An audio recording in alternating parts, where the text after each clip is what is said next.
Subscribe कीजिए भटनीर post channel को और बेल आइकन को दबाना ना भूलें।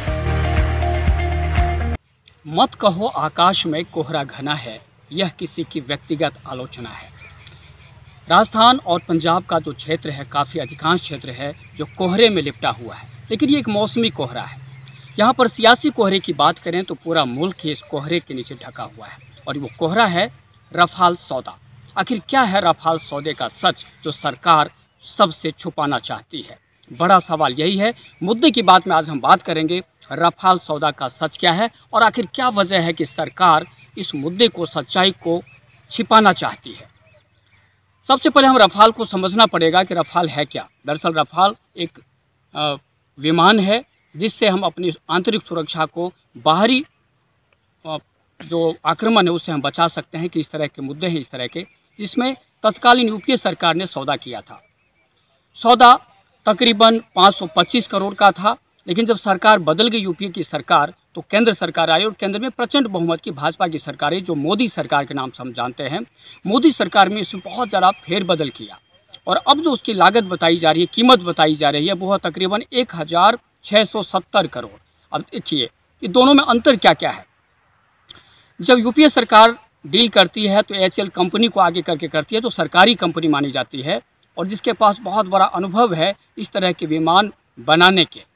फ्रांस से ये सौदा होता है और उसमें एक बात आती है कि 560 करोड़ में 18 विमान हमें मिलेंगे, जिससे और तकरीबन बाकी जो है तकनीक हमें मिल जाएगी। जो एचएएल कंपनी है बाद में उस तकनीक के आधार पर बहुत सारे विमान बनाएगी जो रफाल के साथ।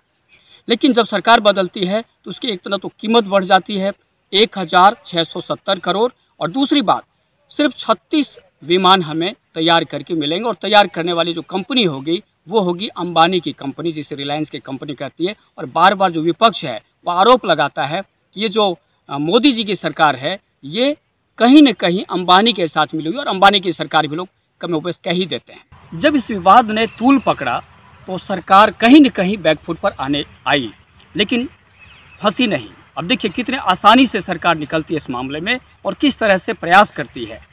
मामला कोर्ट में ले जाने वाले कौन है? तो भारतीय जनता पार्टी के 2 वरिष्ठ नेता हैं। अरुण शौरी जो बहुत बड़े पत्रकार भी माने जाते हैं और वाजपेयी सरकार में वरिष्ठ मंत्री भी थे। दूसरे पूर्व मंत्री हैं भाजपा के जो सरकार के रहे, वो हैं यशवंत सिन्हा।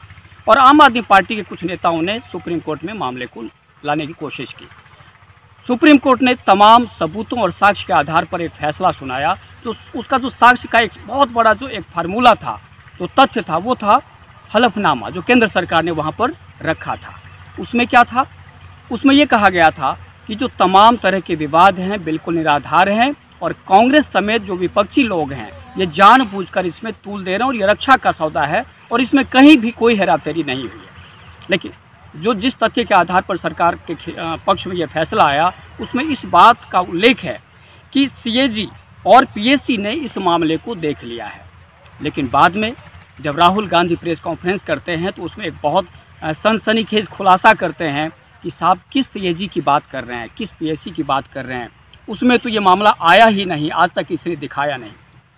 सवाल बैकफुट, सरकार फिर बैकफुट पर आती है, और आखिर में अगले ही दिन एक तरफ तो उस दिन जब फैसला आता है तो भाजपा के जो बड़े बड़े शोरमा हैं, अरुण जेटली जैसे, अमित शाह जैसे लोग ये कहते हैं कि राहुल गांधी को माफ़ी मांगनी चाहिए।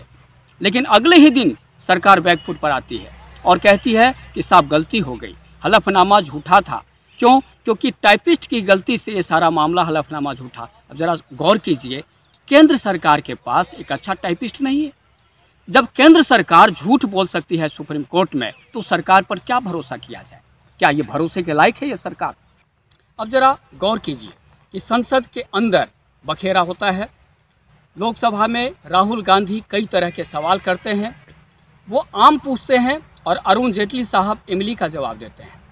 बड़ा अजीबोगरीब सवाल है कि जिस मुद्दे पर, जो बहुत बड़ा इशू है, बहुत बड़ा मुद्दा है देश की रक्षा को लेकर, जिसमें सौदे में गड़बड़ी की आशंका जताई जा रही है, वहाँ पर केंद्र सरकार ने चुप्पी साध रखी। और ख़ास तौर पे मैं बात करता हूँ प्रधानमंत्री नरेंद्र मोदी की, जो बहुत ही वाकपटु माने जाते हैं। जब जनसभाएं होती है तो उसमें गरजते हैं, बरसते हैं, पता नहीं क्या क्या बोलते हैं वो, लेकिन जब प्रधानमंत्री के तौर पर स्पष्टीकरण देने का मामला आता है तो वो चुप्पी साध जाते हैं। मोदी जी मौन हो जाते हैं, आखिर इस मौन होने का, मौन व्रत धारण करने का सबब क्या है, ये बहुत बड़ा सवाल है।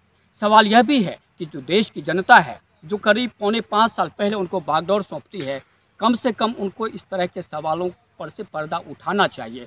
कुछ सवाल हैं। सबसे बड़ा सवाल ये है कि आखिर कीमत में इतनी बढ़ोतरी क्यों हुई, तकरीबन कुछ ही सालों में इतनी बहुत ज़्यादा बढ़ोतरी क्यों हुई।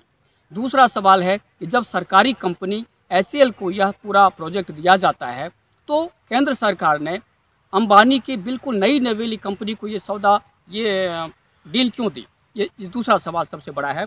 और तीसरा सवाल ये है कि रफाल सौदा का जो सच है वो जनता के सामने रखने की कोशिश क्यों नहीं की जाती, इसको बीच में बवंडर में क्यों फंसा दिया गया है।